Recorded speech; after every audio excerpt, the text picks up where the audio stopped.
Það fyrsta sem ég myndi vilja gera væri að hætta að senda fólk í gjörsamlega vonlausar og jafnvel hættulegar aðstæður.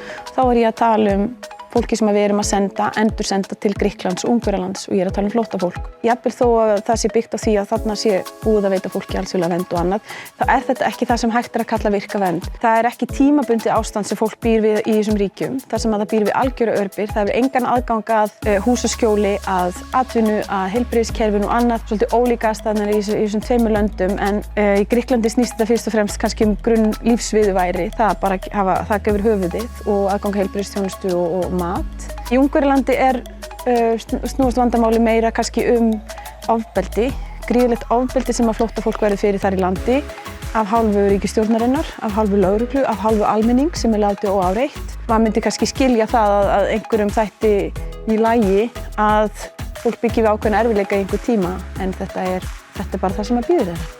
Það oft sagt, við getum ekki bjargað öllum heiminum. Þannig að krafan ekki svo að við björgum öllum heiminum. Krafan bara svo, einfaldlega svo, að við hættum að vísa fólki á dyr sem að þó hingað kemst. Það erfitt að koma til Íslands. Það auðvelt skrifað að einfaldlega fagna þeim sterku einstaklingum sem að þó hingað komast og ekki að vísa þeim á dyr. Það væri stórt skref og mikilvægt og einfalt.